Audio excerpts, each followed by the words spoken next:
الحمد لله وكفى والصلاة والسلام على عباده الذين اصطفى اما بعد۔ اب آپ جو ہے نا دو تین مسئلے ایسے ہیں جو وہ شاطبی میں بیان ہوئے تھے، ان میں سے ایک مسئلہ جو ہے شعر نمبر 105 میں ابھی آپ پڑھیں گے، یہ شاطبی میں باب الحمزتین فی کلمہ میں بیان ہوا تھا۔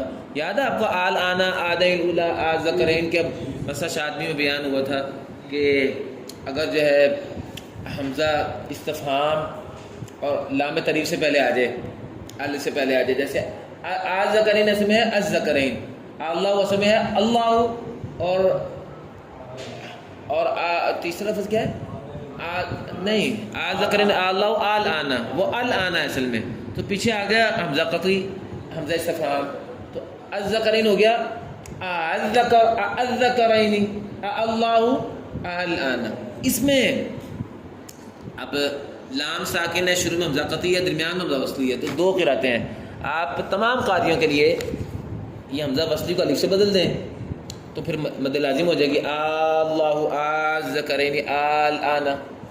اور دوسری قرات کیا ہے کہ آپ تسہیل کر لیں، لیکن یہ ابدال بھی جوازی ہے، وہ تسہیل بھی جوازی ہے۔ جوازی کا مطلب یہ ہے کہ ابدال وجوبی تو نہیں ہے نا، ابدال وجوبی ہو جیسے آمن میں تو ابدال وجوبی ہے نا، تو اس میں تو ابدال کا کچھ جائز ہی نہیں ہے، لیکن آل آنا میں ابدال واجب تو نہیں ہے، اگر واجب ہوتا پھر آل آنا بھی جائز نہ ہوتا، تو یہ اچھا۔ اور آجمیون میں قرات حفص میں تسہیل وجوبی ہے، لیکن آل آنا ذکرین اللہ میں تسہیل جوازی ہے، یعنی تسہیل بھی جائز ہے ابدال بھی جائز ہے، اس کا مطلب ہوتا ہے تسہیل جوازی ابدال جوازی۔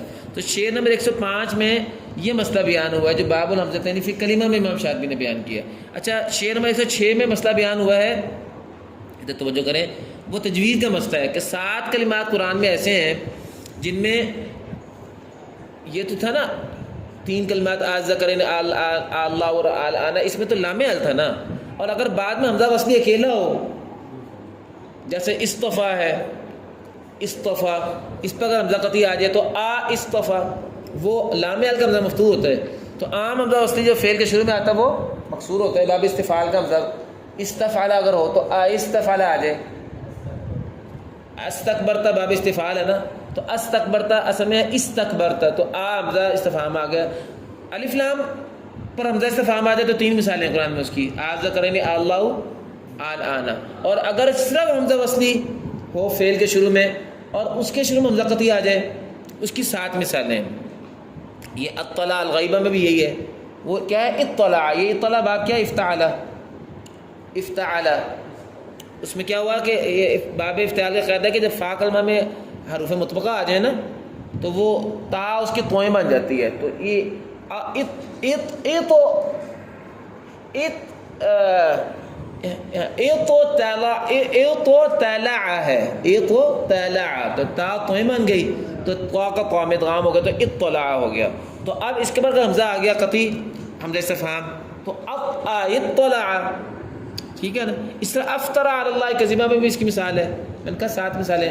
افطرا یہ بھی باب افتعال ہے، افطرا، تو افطرا ہو گیا، افطرا علی اللہ کذبا انبی جنہ، استکبرتا وکنت من الکافرین، اصطفى البنات علی البنین، یہ سورۃ صافات میں وہ کیا ہے اصطفى البنات علی البنین، باب افتعال ہے یہ بھی، اس میں بھی کیا ہوا ہے اصطفى البنات علی البنین کی توئیں بنی ہوئی ہے، یہاں بھی اصطفى البنات علی البنین ہے صفوۃ سے، تو اصطفى البنات ہو گیا۔ چلو یہ قاعدہ یہاں بیان ہوا، تو اس میں قاعدہ کیا ہے تجوید میں نے پڑھا ہوا ہے، اس میں وہ جو حمزہ وصلی مکسور ہوتا ہے نا درمیان میں وہ گر جاتا ہوتا ہے اس شکل میں، تو ساروں میں حمزہ وصلی مکسور گرا ہوا ہے۔ استکبرتا استکبرتا میں استکبرتا ہو گیا، اطلع الغیبہ اطلع الغیبہ ہو گیا، افطرا علی اللہ کذبا افطرا علی اللہ کذبا سے افطرا علی اللہ کذبا بناؤ، یہ تجوید کا قاعدہ ہے، یہ اس نے بیان کیا ہے 107 میں۔ ہمارے امام شاطبی رحمۃ اللہ علیہ نے باب الحمزہ میں اس کا ذکر نہیں کیا، اس قاعدے کا ذکر کیا ہوا ہے آل آنے والے قاعدے کا، ویسے وہ بھی مسئلہ تجوید کا ہے، لیکن یہ انہوں نے دونوں مسئلہ بیان کر دیا۔ اچھا تیسرا مسئلہ جو ہے بیٹا حمزتین فی کلمہ کی نا ایک خاص شکل ہے، وہ یہ ہے کہ 2 حمزے اکٹھے ایک ہی جگہ پہ آ جائیں 2 دفعہ، جیسے اذا متنا وکنا ترابا وعظاما ائنا، اب اذا اور ائنا یہ 2 اکٹھے آئے ہوئے نا حمزے، یہ حمزتین فی کلمہ دو حمزے ایک ہی جگہ پہ 2 اکٹھے آئے ہوئے، اس کو کہتے ہیں استفہام مکرر، اور وہ جو عام ہے آئزہ وہ استفہام مفرد کہلاتا ہے، اس کو کہتے ہیں استفہام مفرد. اس کو کیا کہتے ہیں؟ استفہام مکرر. امام شاطبی نے استفہام مکرر کا مسئلہ سورۃ یونس کے اندر فروش میں بیان کیا جا کے، وہ بھی انہوں نے یہاں بیان کر دیا. شعر نمبر 107 اور 108 میں استفہام مکرر کا مسئلہ. استفہام مکرر کی قرآن میں ٹوٹل 11 مقامات ہیں. تو حمزتین کتنے ہوئے؟ 22 ہوئے. ہر ایک جگہ پہ 2 ہوئے نا، تو 22 حمزتین ہیں اور 11 مواضع پر ہیں. تو آئیے ہم ان تینوں مسئلوں کو ایک ایک کر کے پڑھ لیتے ہیں ذرا. فصل وَأَبْدِلْ حَمْزَ وَصْلِ اللَّامِ مَدًّا وَعَيْدَ حَمْزِ الْاِسْتِفْهَامِ. یہ فصل ہے، باب ہے، یعنی حمزہ استفہام کے بارے میں. وَأَبْدِلْ، آپ ابدال کیجئے، حمزہ وصل اللَّامِ، وہ حمزہ وصلی جو لام کے ساتھ آیا ہوتا ہے، یعنی لام ال والا حمزہ وصلی. وہ 3 مثالیں میں ہے نا، 3 مثالیں تو ہماری قرات میں ہیں. ویسے قرات نافع میں بھی 3 ہے، چونکہ نافع کی قرات چل رہی ہے، اور ابو عمر اور ابو جعفر کی قرات میں 4تھی مثال بھی ہے. وہ کون سی ہے؟ بہی سحر ہے نا سورہ یونس میں، بہی سحر. قال آمنتم بہی سحر کیا ہے؟ بہی سحر وہ وَاتْلُوا عَلَيْهِمْ والا جو رکوع پائیا آخری والا، اس میں بہی سحر آتا ہے آخر میں جا کے. تو وہاں بہی السحر ہے نا الف لام، اس پہ حمزہ استفہام ڈال دیا ہے ابو عمر نے اور ابو جعفر نے. تو آسحر ہوگا، تو وہاں آسحر اور آسحر وہاں بھی دوسری دونوں وجہ ہیں. تو ان کی قرات میں 4 کلمے ہو جائیں گے، باقی نافع کی قرات میں 3 کلمے ہی ہیں. تو کہتے ہیں کہ آپ ابدال کریں حمزہ وصلی. حمزہ وصلی 2 طرح کے ہیں نا، میں نے بھی بتایا. ادھر توجہ کریں. ایک حمزہ وصلی جو لام ال کے ساتھ حمزہ وصلی آئے، اور ایک حمزہ وصلی جو لام ال کے علاوہ آئے. حمزہ وصلی لام ال کے ساتھ آ رہا ہو اور اس پر حمزہ استفہام داخل کریں تو اس کی کتنی مثالیں ہیں؟ 3. اور حمزہ وصلی لام ال کے بغیر آئے، اس کی مثالیں 7 ہیں. یہ پچھلے شعر میں پہلے حمزہ وصلی لام ال والا اس کی بیان کر رہے ہیں، اس میں تسہیل جوازی ہے، ابدال جوازی ہے. اور حمزہ وصلی لام ال کے بغیر آئے تو اس میں حذف وجوبی ہے. اگر گراتے ہیں نا استکبرتا میں حمزہ گرایا ہو نا حمزہ وصلی، سمجھا رہا ہے آپ کو؟ منہ کھول کے بتایا نا، جی بتاتے بھی منہ بند کر کے بتاتے ہیں، جی کر کے منہ نہیں کھولتے. چلیں. فصل وَأَبْدِلْ حمزہ وصل اللام، فصل ہے کہ آپ ابدال کر دیں حمزہ وصل اللام کا. حمزہ وصل اللام کا، وہ حمزہ جو لام کا وصلی حمزہ ہے، لام ال کا لام ال والا حمزہ وصلی ہے، اس کا آپ ابدال کر دیں. کس سے؟ اس کے مطابق حرف مدہ سے. اس کے مطابق حرف مدہ سے. شعر نمبر 105 ہے یہ. اس کے مطابق حرف مدہ سے. کب ابدال یہ کرنا آپ نے؟ بعیدہ حمزہ الاستفہامی، جب وہ بعیدہ بعد سے اسم تصغیر ہے، جب وہ حمزہ استفہام کے فوراً بعد آ رہا ہو. حمزہ وصلی لام ال والا وہ حمزہ اگر فوراً آ رہا ہو حمزہ استفہام کے بعد، تو پھر اس میں کیا جائز ہے؟ ابدال کر دیں آپ. اس میں ابدال جائز ہے. باقی یہاں انہوں نے تسہیل کا ذکر نہیں کیا، ویسے تسہیل بھی جائز ہے. ابدال جوازی ہے، ابدال جوازی ہے، تسہیل بھی جائز ہے. لیکن مغاربہ کا مجھے لگتا ہے کہ وہ ان کا عمل ابدال پر ہی ہے شہر. چلو واضح ہے، 2 وجہ ہیں. واضح ترجمہ ہو گیا. فصل وَأَبْدِلْ حَمْزَ وَصْلِ اللَّامِ مَدًّا وَعَيْدَ حَمْزِ الْاِسْتِفْهَامِ. چلو اب اگلا شعر. وَبَعْدَهُ احذف حمزہ وصل الفعلی، اس کو وصل اللام کہتے ہیں، اس کو حمزہ وصل اللام کہتے ہیں. حمزہ وصلی لام والا، لام تعریف کے حمزہ. اور اس کو کہتے ہیں حمزہ وصل الفعل، جو فعل کے شروع میں حمزہ وصلی آتا ہے. وہ سارے فعل کے شروع میں حمزہ وصلی جو ہیں وہ سارے مقصوری ہیں نا، اور 7 مثالیں ہیں قرآن میں اس کی. وَبَعْدَهُ، یہاں بعدہ کا مرجع حمزہ استفہام پر آیا ہونا. وَبَعْدَهُ احذف حمزہ وصل الفعلی لعدم اللبس بحمز الوصل. حمزہ وصلی کس سے مراد ہے؟ وہ حمزہ وصلی وہی لام والے حمزہ وصلی پیچھے. اس لام والے حمزہ وصلی میں کیا ہے جی؟ ابدال. اور اس سے فعل والے حمزہ وصلی میں کیا ہے؟ حذف. تو کہتے ہیں اس میں حذف کیوں کرنا ہے؟ تاکہ اس کا اس سے فرق ہو جائے. تو جی ہے، تو جی جو ہے وہ دھکا شاہی جتنی کرنی کر لیں.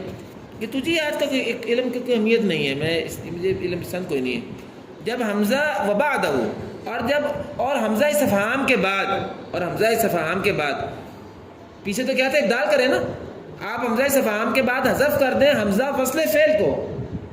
وصل سے مراد وصلی، جو فعل کا حمزہ وصلی ہے اس کو آپ اگر وہ حمزہ استفہام کے بعد آ جائے تو آپ اس کو حذف کر دیں. یعنی فعل کے حمزہ وصلی کو تو حذف کرتے ہیں حمزہ استفہام کے بعد، اور جو اسم کا حمزہ وصلی ہے وہ الف لام تو اسم پر آتا ہے نا، جو اسم کا حمزہ وصلی ہے جو لام کے ساتھ آتا ہے اس کو حذف نہیں کرتے، اس میں کیا کرتے ہیں؟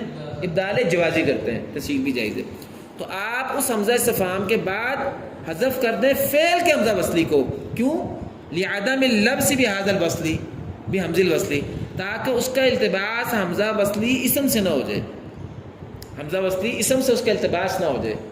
حمزہ وصلی اسم والا کون سا ہے؟ یہ والا آل آنا آج کریں گے اللہ، وہ بھی حمزہ وصلی ہے. اگر اس کے ساتھ بھی وہی والا کام کریں گے تو پھر یہ اور وہ حمزے ایک جیسے ہو جائے. تو ہو جائے تو کیا فرق پڑتا ہے؟ مسئلہ کیا ہے؟ مسئلہ تو کوئی نہیں ہے، مسئلہ تجھی بنانے کا ہے صرف، وہ تجھی نہیں بنے گی. پھر مسئلہ ہے اگر ہو جائے تو کیا ہے، اگر نقل میں آیا ہوتا تو پھر یہ تجھی اس کی کوئی ضرورت ہی نہیں تھی. چلیں اب تیسرا مسئلہ فصل. یہ فصل ہے استفہام مقرر کے بارے میں. یہ دو مسئلے ہو گئے نا حمزہ وصلی کے بارے میں، اس کو ایک باب بنا دیا ہے پورا علاقہ. کہتے ہیں فصل والاستفهام ان تكرر فصير الثاني منه خبرا واعكسه في النمل وفوق الروم لكتبه بالياء في المرسوم. بس یہ فصل ہے والاستفهام اور استفهام. اب بات اب استفهام کی چل رہی تھی نا. اگر استفهام ان تکرر، یہ الف اس نے شریک ہے، اگر وہ مکرر آ جائے، استفهام میں مکرر کہتے ہیں نا اس کو استفهام مفرد کہتے ہیں جس میں تکرر. فصیر الثانی منہ خبرا، تو اس میں قاعدہ نافع کا کیا ہے کہ نافع دوسرے حمزہ میں خبر پڑتا ہوتا ہے، دوسرے حمزتین میں خبر پڑتے ہوتے ہیں اور پہلے حمزتین میں استفہام پڑھتے ہوتے ہیں. باقی تصحیر اور ادخال والا قاعدے سارے اپنی جگہ پہ ہیں. عام قاعدہ فصیر سارا سے ہے نا، سارا مانا ہونا، سیر سے ہے تو بنا دے. فصیر الثانی منہ خبرا، تو آپ استفہام مکرر میں جو دوسرے والے دو حمزے ہیں نا، یعنی 22 مقامات میں 11 جگہ پہ ہے نا، 11 جگہوں میں سے ہر جگہ پہ جب پہلے والے دو حمزے ہیں ان میں استفہام بھی رہنے دیں اور دوسرے والے جو دو حمزے ہیں ان کو خبر سے پڑھیں، ان میں سے ایک حمزہ گرا دیں. فصیر تو تو بنا دے، یہ را پہ زیر آگے الساکن حرک اذا حرک بالکسر کے تحت، حرک اذا حرک بالکسر، اذا حرک بالکسر. تو آپ دوسرے حمزہ کو بنا دیں منہ، اس استفہام سے کیا بنا دیں؟ خبر. اس کو خبر بنا دیں. سیر کا مفعول ہے، مفعول ثانی، خبر بنا دیں، دوسرے کو خبر بنا دیں. اچھا اب یہ 22 کی 11 جگہ پہ ایسے ہی ہے. اس میں استثناء صرف 2 جگہوں پر ہے، واقص فی النمل وفی فوق الرومی. 2 صورتوں میں الٹا کر دیں. عام قاعدہ کیا نافع کا کہ وہ دوسرے میں خبر بناتا ہے، پہلے میں استفہام پڑھتا ہے. 2 صورتوں میں پہلے میں خبر پڑے گا، دوسرے میں استفہام پڑے گا. یہ کہہ رہے ہیں وہ کون سی 2 صورتیں؟ واقص ہو، اور آپ اس کے الٹ کر دیں کام. سورہ نمل والے، وہ سورہ نمل والا وہی ہے نا، وہ جو امن خلق السماوات والارض وانزل لكم من السماء ماء، نیچے جا کے رکوع شروع ہو رہا ہے نا اسی صفحے میں، نیچے جا کے اسی صفحے میں 20 پارے کے وہ کلمہ ہے. اور وفوق الروم، اور روم سے اوپر بھی سورہ کون سی ہے؟ سورہ عنکبوت میں. سورہ عنکبوت میں یہ جو آخری سے پہلا صفحہ ہے نا، رکوع شروع ہو رہا ہے لوطن سی ابیہم والا، اس رکوع میں. وفوق الروم لکتبہ. اچھا اب اس کی وجہ بیان کر رہے ہیں. وجہ تو کوئی بھی نہیں. وجہ کیا ہے؟ اصل وجہ کیا ہے؟ سما. اصل وجہ کیا ہے؟ سما. لیکن یہ عقلی وجہ نکالنا چاہتے ہیں، حالانکہ یہ عقلی ہیں، قرات عقلی نمی نہیں کہ اس کی عقلی وجہ بیان کی جائے. لیکن چلو اب یہ بیان کر رہے ہیں تو ہم بھی بیان کریں گے. انہوں نے مقدمے میں کہا تھا نا میں موجودات بیان کروں گا. تو کہتے ہیں لکتبہ بالیاء فی المرسوم، کہتے ہیں اس وجہ سے کہ ان کی جو یائیں ہیں نا وہ حمزے یا کی کرسی پہ لکھے ہوئے ہیں. یائیں حمزے جو ہیں وہ یا کی کرسی پہ بھی لکھے ہیں. یعنی آپ ہوتا ہے نا حمزہ بس وقت بے شکل ہوتا ہے، بس وقت وہ واؤ پہ لکھا ہوتا ہے، بس وقت یا پہ لکھا ہوتا ہے، بس وقت الف پہ لکھا ہوتا ہے. تو ان 2 جگہوں پہ کہتے ہیں پورا قرآن دیکھ لو نافع کی قرات میں تو رسم عثمانی میں ان 2 جگہوں پہ حمزہ یا کی کرسی پہ لکھا ہوا ہے، باقی جگہوں پہ حمزہ یا کی کرسی پہ نہیں لکھا ہوا. توجیہ کرنی ہے ٹھیک. یہ تو آپ نے ان کی توجیہ کر دی. تو جن کی قرات میں وہاں بھی خبر ہے، جن کی قرات میں وہاں بھی استفہام ہے، دوسری قرات سبع میں آپ آئیں گے قراتوں میں بعضوں میں ان میں بھی خبر ہی ہے، استفہام ہی ہے. ان کی توجیہ الٹی ہو جائے گی. نہیں ایسے پھر وہاں کوئی اور توجیہ بنا لیں گے. پھر ہاں جی وہاں پھر کوئی اور توجیہ بنا لیں گے. صحیح بات ہے، یہ توجیہات بنانے کا کام ہی بند کریں، یہ کام ہی صحیح نہیں.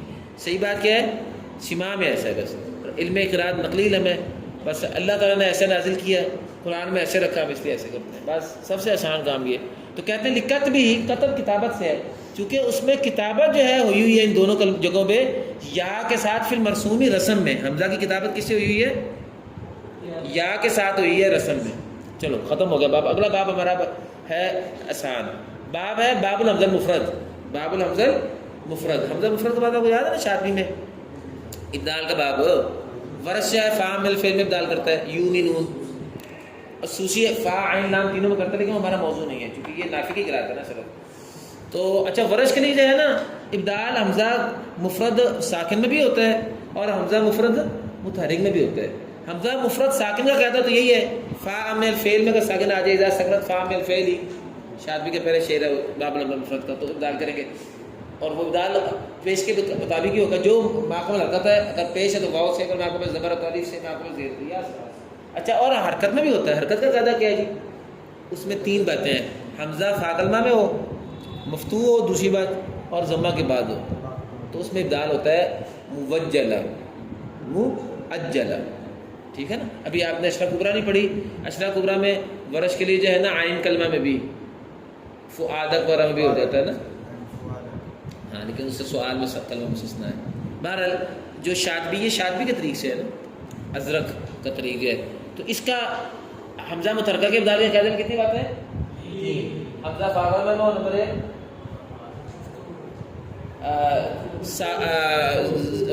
مفتوح ہو حمزہ اور ضمہ کے بعد تو ابدال ہو جائے گا واسطے. اچھا اور خلاف قاعدہ بھی دو تین کلموں میں ابدال ہوا فا کلمہ کے علاوہ، وہ کون سے ہیں؟ بیسا اور بئر میں اور زیب میں بھی، یہ تین میں ورش نے ابدال کیا ہے. اور اسی طرح متحرکہ بھی ابدال ہوا عین کلمہ میں، لی اللہ، یاد ہے نا شاید بھی پڑھا ہوا لی اللہ، وہ عین کلمہ میں ہے، ویسے عین کلمہ میں ہے، لی اللہ نہیں ہے تو فا کلمہ میں، لی اللہ فا کلمہ میں ہی ہے. اور لام کلمہ میں مثال ہے اس کی کوئی؟ عین کلمہ کی مثال بیسا زیب وغیرہ ہے نا، اور لام کلمہ میں بھی ہوتا ہے، یہ بھی کہہ رہے ہیں لام میں بھی ہوتا ہے. ایک مثال اس کی بھی ہے خلاف قاعدہ، انما النسیُّ ہے نا ورش کا، انما النسیُّ زیادۃ، حمزہ کا یا سے ابدال کر کے یا کا یا میں ادغام. تو کہہ رہے ہیں القول فی بابی، القول فی ابدال فاء الفعل، یہ باب ہے، بات اب ہوگی یہاں فاء من الفعل کے ابدال کے بارے میں، اور عین اور لام صحیح نقلی، یعنی فا عین اور لام کلمہ تینوں میں جو ابدال ہوتا ہے نا نقل کی صحت کے ساتھ، اس کی بات اب ہوگی. اب لام کلمے کی فعل کی مثال کیا ہے؟ میں نے بھی دے دیا آپ کو، کیا ہے وہ؟ سوسی میں تو عام ہے نا، ورش میں تو نہیں ہوتی، لیکن انما النسیُّ ایک مثال ہے نا ہمارے سامنے. اور عین کلمے کی مثال کیا ہے؟ الزیب اور بیس، اور زیبا بیسا اور بیر، تین کلمے. چلو اب ہم ذرا پڑھتے ہیں، باب آپ کا سمجھ سارا واضح ہے. چلو ابدل ورش کل فاء ان سکنت، یہ شاطبی کا پہلا شعر ہے اس کا. ابدل ورش کل فاء ان سکنت، ورش نے ابدال کیا ہے ہر اس حمزہ میں، کل فاء جو فا کلمہ میں آنے والے ہر حمزہ میں، سکنت کہ وہ حمزہ ساکن ہو کے آ رہا ہو، ہیا سکنت، ہیا کہ وہ حمزہ ساکن ہو کے آ رہا ہو. وبعد حمز، اچھا یہ تو ہو گیا نا قاعدہ بیٹا، تو ورش نے ابدال کیا، قاعدہ پورا ہو گیا، قانون ابدال کیا.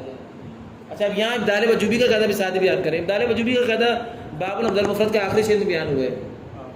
ہاں آمنا، وہ کیا ہوتا ہے؟ جب دو حمزے یوں آئیں کہ دونوں قطعی ہوں، وہ جو پیچھے آپ نے شعر میں 105 اور 6 میں پڑھا ہوا تو حمزہ وصلی کے دو صورتیں ہیں نا، اس کے دو قاعدے ہیں. اور حمزہ قطعی کے اندر ابدال وجوبی کب ہوتا ہے؟ جب دونوں حمزے قطعی ہوں، دوسرا ساکن ہو. ویسے دونوں قطعی ہونا ضروری نہیں ہے، اگر پہلا وصلی ہو تب بھی ہو جاتا ہے، جیسے یہ ایتونی وغیرہ میں فی السماوات ایتونی، اس میں بھی تو ایتونی ہو جاتا ہے نا. تو جب دو حمزے یوں آئیں کہ دوسرا حمزہ ساکن اور پہلا متحرک ہو تو پھر ابدال وجوبی ہوتا ہے. آمنو سے آمنو تھا، ایمان ایمان تھا، تو یہ کہہ رہے ہیں وبعد حمز، اگر یہ فاء من الفعل والا حمزہ جو ساکن ہو کے آ رہا ہے یہ ایک اور حمزہ کے بعد آیا ہو، یعنی ایک حمزہ فاء من الفعل کا ساکن ہے اور اس سے پیچھے ایک حمزہ ہے، یعنی ایک حمزہ کے بعد یہ حمزہ ہے ساکن فاء من الفعل، تو یہی ابدال وجوبی کا قاعدہ نا. تو پھر للجمیع ابدلت، تو پھر ساروں کو لیے ابدال کیا گیا، یہ ابدال وجوبی کا قاعدہ ہو گیا.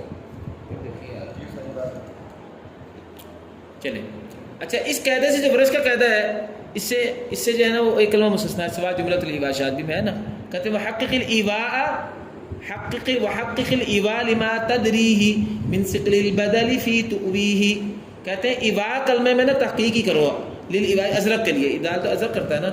لما تدریہ بسبب اس کے جو آپ جانتے ہیں، اس کی وجہ آپ جانتے ہیں.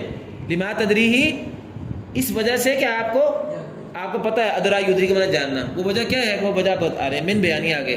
کہتے ہیں تو وی کلمہ جو ہے نا بیٹا ادھر سنیں، تو وی آپ کو پتہ ہے اس میں تو وی اور تو وی دونوں کہتے ہیں نا. تو کہتے ہیں اب ورش کرے تو ابدال کر کے تو وی بنے گا نا، تو ابدال کرنے سے کلمے میں ثقل پیدا ہو گیا، اس لیے اس ثقل کو ختم کرنے کے لیے ادغام کرتے ہیں نا تو وی. تو وی ہی اور یہ دونوں قراتیں موجود ہیں. تو کہہ رہے ہیں کہ من ثقل البدل فی تؤوی، اس کی وجہ آپ جانتے ہیں اس وجہ بسبب اس کے جو آپ کو پتہ ہے کہ تؤوی میں ابدال کی وجہ سے ثقل ہوا ہے. من بیانیہ ہے بسبب اس کے کہ تؤوی میں بدل ابدال کی وجہ سے، ابدال دون الادغام، ابدال دون الادغام کی وجہ سے جو ثقل ہوا ہے اس وجہ سے آپ نہ یہاں ابدال نہ کریں. ایک بات ہے کرنے والی یار، ان کی قرات میں تو شکل پیدا ہوا، تو جن قراتوں میں ابدال ہو گیا ہے بدون الادغام ان کی بھی تو کوئی توجیہ کریں گے نا، اس کو جیسے چھوڑ کے بھول کے توجیہ کر رہے ہیں. اس لیے توجیہ آج جو ہے نا یہ سارے نقطے بعد از رکوع ہوتے ہیں. میں نے بار بار کہتا ہوں مسئلہ جو ہے وہ آ گیا، اب اس کی دلیل تلاش کر رہے ہیں. وہ دلیل تو کوئی تو بن نہیں جاتی پھر بھائی. واضح ترجمہ چلے آگے. وَإِنْ أَتَتْ مَفْتُوحَةً، اچھا اب حمزہ متحرکہ کے ابدال کا کہتا ہے. وَإِنْ أَتَتْ اَتَتْ هِيَ ضمیر حمزہ کا طرف جاری. اگر یہ حمزہ مفتوحۃ یہ حال ہے، اگر یہ حمزہ مفتوح ہو کے آئے، یہ کون سا حمزہ؟ فاء من الفعل والا، فاء من الفعل والا. اگر یہ حمزہ مفتوح ہو کے آئے تو ابدلھا، تو آپ اس حمزہ کا ابدال کر دیں. یہ بلکہ آپ نہیں، یہ اس کا فاعل ہے ورش، کہ وہ ورش اس کا ابدال کرے گا. پیچھے ورش کا ذکر ہے نا، ابدلھا، تو وہ ورش اس حمزہ کا ابدال کر دے گا واون، واو سے. دو شرطیں تو پہلے پوری ہوگی نا، وہ حمزہ فا کلمہ میں ہو، مفتوح ہو، دو ہوگی. کب؟ اذا مضم جاء قبلها، ہاں جی، اذا مضم جاء قبلها، جب یہ جو ہے نا اس سے پہلے ضمہ آ رہا ہو، جب کہ اس سے پہلے ضمہ آ رہا ہو، تو اس صورت میں آپ اس میں ابدال کرتے ہیں. 3 باتیں ہو گئی. ہاں موجلہ کا قاعدہ بیان کیا ہے. چلو اب یہ عین اور لام کلمہ کی مثال کا تو کہتے ہیں عین اور لام کلمہ میں فلا تبدلہما، اس میں آپ نے ابدال نہیں کرنا ورش کے لیے، کوئی مثال ہے ہی نہیں. قاعدے سے تو ابدال کوئی نہیں ہے نا، نہ حمزہ ساکنہ ہے قاعدے سے ابدال ہے، نہ حمزہ متحرکہ کے قاعدے سے ابدال ہے. لیکن کچھ کلمات ہیں جو خلاف قاعدہ میں ابدال ہو گئے، وہ کہہ رہے ہیں، کہتے ہیں فلا تبدلہما. تو آپ ان دونوں قیدوں میں نافع کے لیے، دونوں قیدوں میں، یہ قید دو ہے نا، حمزہ ساکنہ کا قاعدہ بھی اور حمزہ متحرکہ کا قاعدہ، دونوں میں فا کلمہ کی شرط ہے. اور عین اور لام کلمہ میں یہ دونوں قاعدے جاری نہیں ہوں گے نافع کے لیے. نافع سے مراد ورش ہے، یہاں نافع سے مراد یہاں ورش کروں گا تو مسئلہ ہی نہیں ہے. الا لدا بئس بما، سوائے بئس بما میں، ایک بئس بما کلمہ ہے، یہ بئس بما کلمہ ہے. بئس بما کانوا یفسقون، بما کا قرآن میں ہے نا، بما تو قرآن میں ہے نا. بئس بما کانوا یفسقون، بئس بما، ہماری قرآن میں بئس نہیں یار، تو قرأت نافع میں ہے بئس بما کانوا یفسقون. بئس بما، تو بما کیا ہے؟ یہ اس کلمے کا حصہ ہے ساتھ نا، یہ اشارہ ہے سورۃ اعراف کی طرف. الا لدا بئس بما، جو بئس بما کانوا یفسقون ہے، ایک تو اس میں ہوتا ہے، اور دوسرا ابدل زیبو یا زیبا بھی ہو سکتا ہے. اور اسی طرح ورش نے ابدال کیا ہے زیبا میں بھی، اور بیرن میں بھی، اور بیسا میں بھی. وہ بیسن بما میں بھی ہو گیا، وہ بیسی ہے. تو اور بیسا ویسے اگر آ جائے قرآن میں تب بھی وہ ابدل ورشن، آگے ورشن آگے ہے نا، بس یہاں ختم ہوگی بات. تو عین کلمہ میں ابدال کی کوئی مثال نہیں سوائے ان 3 یا 4 مثالوں کے. اور قانون کے لیے بھی ابدال، قانون کو سے عام قاعدہ تو ابدال کا ہے نہیں نا، عام قاعدہ نہیں ہے نا. اس کے بارے میں کہتے ہیں وریعن بدغام عیسیٰ. اور ایک کلمہ میں قانون عیسیٰ ابن مینا، ان کا نام کیا ہے؟ عیسیٰ ابن مینا، انہوں نے بھی ابدال کیا ہے. اور وہ کیا ہے؟ ریعن سورہ مریم کا، اگر آپ کو یاد ہو. اور وہ اسے ابدال نہیں کرتا، ابدال کے بعد پھر یا کو یا میں ادغام بھی کرتا، تو کیا بنا؟ ریا احسن اساسا وریا. یہ قانون کی قرات میں ایک کلمہ میں عین کلمہ میں ابدال قانون نے بھی کیا. کہہ رہے نا عین کلمہ میں ابدال نہیں ہوتا نافع کے لیے، ایک کلمہ میں قانون نے بھی ابدال کیا، اس لیے نافع کا نام لیا تھا پیچھے، چونکہ بعد ورش کے علاوہ قانون کی بھی عین کلمہ میں ابدال کی. ٹھیک ہے نا، یہ تھا عام کا تھا ورش کا، لیکن قانون کی بات بھی ہے. یہ دیکھو وریعن بدغام عیسیٰ. چلو اچھا، اب لام کلمہ میں ابدال کہہ رہے تھے نا، والعین واللام فلا تبدلهما کہہ رہے تھے نا. تو اب لام کلمے کی مثال کیا کہتے ہیں؟ وہ یہ ہے وانما النسیء ورش ابدلہ، یہ ابدلہ ساکن ہو گیا وزن شری سے. اور انما النسیء زیادۃ فی الکفر سورۃ توبہ والا، اس میں ورش نے ابدال کیا ہے ہو، ابدلہ اس کلمے کا. اب ہو کلمہ تو اس میں مؤنث ہے، تو لفظ کی تعبیر میں لے جانا، لفظ تو مذکر ہے نا، تو لفظ النسیء کا ابدال ورش نے کیا ہے. اور وجہ اس میں کیا ہے؟ وَلِسَكُونِ الْيَاءِ قَبْلُ ثَقَّلَ، بس سبب وجہ بیان نہیں کرے. کہتے ہیں اور ابدال کے بعد ما قبل یا ساکنہ کی وجہ سے، یا کا یا میں ادغام کر دے. ثقل ای ادغم. ثقل کا معنی ادغام میں ہوتا ہے نا, ثقل. ہاں ادغام میں شد لگاتے ہیں نا, تو یہ ثقل ای ادغم. ولسکون الیاء قبل ادغمہ, اور وہ جو حمزہ کو یا سے بدلنے کے بعد اس سے پہلے دوسری یا آ رہی ہے ساکن, اب دو یا ہوگی نا. النسی یو, النسی یو. اب یہ جو یا متحرک کیسے پہلے یا ساکنہ ہے نا, اس کے قاعدے کی وجہ سے آپ النسی یو ثقل ادغم. ٹھیک ہے بیٹا, تو یہ ہمارا باب جو ہے ختم ہو گیا, باب ختم ہو گیا الحمدللہ. اس کا جو ہے باب الحمد المفرد کا. اب آگے جو ہے باب نقل حرکت کا جو ہے وہ شروع ہو رہا ہے, نقل حرکت کا شروع ہو رہا ہے. تو آپ اس طرح کریں کہ اس کے صرف وہ نقل حرکت کا قاعدہ پڑھ لیں بس, پھر انشاءاللہ پورا نہیں کرتے. ویسے تو یہ باب ہے شعر نمبر 116 سے لے کے شعر نمبر 124 تک, 123 تک, لیکن اس کے 2-3 شعر دیکھ لیں. القول فی احکام نقل الحرکہ و ذکر من قال به و ترکہ, یہ موضوع ہے یہ باب کا. یہ باب ہے نقل حرکت کے احکام میں, اور وہ ذکر من قال به, اور اس بات کے ذکر میں کہ کس نے نقل حرکت کا قول کی ہے, اور اس بات کے ذکر میں کہ نقل حرکت کا قائل کون کون ہے. ورش ہے نا, قانون تو نہیں ہے نا. وہ ذکر من قال به, ویسے قانون بھی ہے.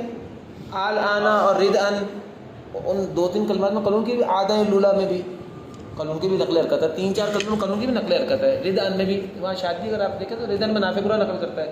آل آنا مستفی طلا جو ہے نا, اس میں برا نافع نقل کرتا ہے. اور آدھا اولا جو سورہ نجم کے آخر میں, اس میں بھی برا نافع کرتا ہے. تو کہتے ہیں القول فی احکام نقل الحرکہ. یہ بیٹا الحرکتی تھا نا, تو یہ وزن شریک ویسے اس کی تا کو ہا کر دیے. وہ ذکر من قال, القول فی ذکری, اور یہ قول اس بارے میں کہ کون ہے جو نقل حرکت کا قائل ہے. وہ ترکہ, اور اس بارے میں کہ کون ہے جو نقل حرکت کا تارک ہے. کون اس کا قائل ہے اور کون اس کا تارک ہے. وہ ترکہ ہو, کون تارک ہے اس کا, قانون تاریخ ہے نا عام قاعدے کے اعتبار سے. وہ طرح کا ہو ہے. چلو اب نقل حرکت کا قاعدہ پڑھیں. شادبی میں آپ نے قاعدہ پڑھا تھا, وہ حرک لورسن کل ساکن آخر صحیح بشکل الحمزی وحذف مصلہ. پہلا شعر باب نقل حرکت کا کیا ہے. نقل حرکت کہاں ہوتی ہے, ذرا دیکھیں. نقل حرکت کہاں ہوتی ہے, 2 کلمے ہونے چاہیے, 2 کلمے ہونے چاہیے. پہلے کلمے کے آخر میں ساکن ہونا چاہیے, اور وہ ساکن کی شرط کیا ہے, وہ صحیح ہونا چاہیے. صحیح کا مطلب کیا ہے, حرف مدہ نہ ہو. حرف علت میں ہو جاتا ہے ابنی آدم خلو الا خلف الا, حرف علت میں ہو جاتا ہے. یہاں صحیح سے مراد اور ہے, اور وہ جو بعد ساکن صحیح ہے نا, وہ مد بدل کے قاعدے میں وہاں صحیح سے مراد مطلق ہے, وہاں وہ حرف علت اور حرف مدہ دونوں, لیکن یہاں صحیح سے مراد صرف مدہ ہے. وہ حرک لورسن کل ساکن آخر صحیح, تو وہ ساکن جو ہے کلمے کے آخر پہ آئے اور وہ مدہ نہ ہو, اور اس کے بعد اگلے کلمے کے شروع میں حمزہ ہو متحرک. تو آپ کیا کریں گے, حمزہ کی حرکت پیچھے ساکن کو دے کر حمزہ گرا دیں گے. یہی ہے نا, یہ قاعدہ ہے نا. اس قاعدے کو آپ ذرا ذہن میں رکھیں. لیکن ایک بات یہاں آپ کو تھوڑا بتا دوں, اور ویسے شادی میں بھی وہ بات اس طرح ہی ہے کہ وہ 2 کلمے اصلاً 2 کلمے ہوں یا حکماً 2 کلمے ہوں. دیکھو نا, الارض جو ہے یہ بھی پہلے آخر کلمے کے آخر میں ساکن ہے. بولے بھئی ساکن مفصول حکمی ہے نا, یہ بھی تو 2 کلمے نا. ال پورا کلمہ اور ارض الگ کلمہ, تو وہ 2 کلمے اصلاً ہوں یا 2 کلمے حکماً ہوں, اس لیے وہ ساکن مفصول حقیقی ہے من آمنا, اور الارض ساکن مفصول حکمی ہے. اس لیے ورش کے لیے دونوں میں نقل حرکت ہے. چلو اگر دیکھیں, کہتے ہیں حرکت الحمزی لورش تنتقل.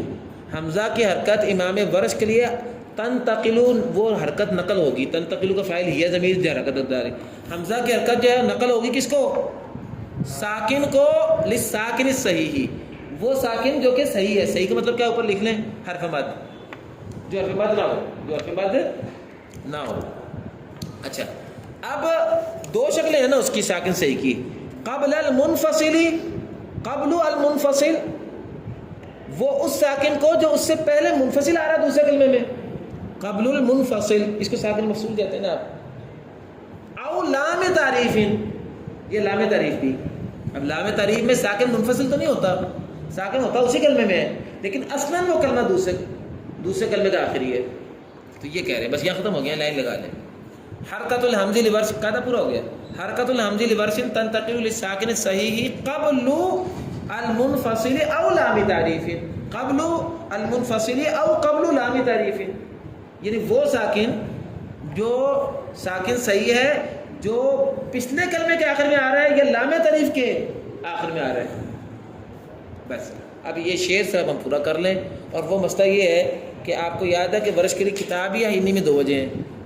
کتابیہ انی میں سورہ حاقہ میں کتابیہ انی ظننت انی ملاق حسابیہ، کیونکہ اس کی حائز ہے، حائز سکتا ہے نا اس کی، وہ اصل ہاتھ ہی نہیں، وہ آ سکتا تو روم کی جگہ پر آئی ہوئی ہے، وہ حرف بھی نہیں ہوتی آ سکتا، وہ حرکت کی جگہ پر ہوتی ہے. تو کہتے ہیں وہ فی کتابیہ خلف، کتابیہ میں خلف ہے. کس کتابیہ میں؟ وہ یجری فی ادغام مالی. اچھا نہیں، وہ کتابیہ انی مراد ہے. اور آپ نے تحریرات تحفظ البریہ میں مسئلہ بھی پڑھا تھا کہ کتابیہ انی میں 2 وجہ ہیں اور مالیہ حلقہ میں ساروں کے لیے 2 وجہ ہیں ادغام اور اظہار. اگر یہ دونوں اکٹھے ہو جائیں تو کیسے ہوتا ہے؟ پھر اگلی 4 وجہ ہیں کہ 2 ہیں؟ 2 ہیں کہ کتابیہ ہنی کی نقل کے ساتھ ادغام ہوگا، کتابیہ ہنی کے عدم نقل کے ساتھ اظہار ہوگا. یہ کہہ رہے ہیں، کہتے ہیں وہ یجری، اور یہ خلف جاری ہوگا فی ادغام مالیہ. مالیہ میں جب آپ ادغام کریں گے، جب مالیہ میں ادغام کریں گے تب نقل کریں گے خلف. تو کیا اس کی ضد کیا نکلی؟ اگر آپ ادغام نہ کریں تو پھر اظہار کریں گے. اگر وہاں نقل نہ کریں، اگر نقل نہ کریں تو پھر کیا ہوگا؟ ادھر بھی اظہار ہوگا. ویسے یہ ہماری رائے ہے مشارکہ کی. مغاربہ کیا ویسے 3 وجہ جائز ہے یاد رکھنا. یشر نافیہ جب پڑھیں گے نا تکمیل المنافع میں اس کا ذکر ہے وہاں جا کے سورہ حاقہ میں. ان کے یہاں 3 وجہ ہیں، ان کے ایک تیسری وجہ بھی جائز ہے. یعنی ایک تو ہو گیا نا ادغام کے ساتھ نقل، اظہار کے ساتھ عدم نقل. ایک تیسری وجہ بھی جائز ہے. 2 وجہ عقلی بہترین میں سے ایک اور وجہ بھی جائز ہے. وہ امام دانی نے ان کی کتاب المنبہ ہے، وہ چھپی ہوئی ہے میرے پاس موجود ہے، اس میں انہوں نے اس کی ہے. چلیں بس یہ ہم یہاں تک کر کے رک رہے ہیں. انشاءاللہ باقی کل آگے انشاءاللہ اللہ چاہتے پڑھیں گے انشاءاللہ. ٹھیک ہے جی. وآخر دعوانا ان الحمد للہ رب العالمین.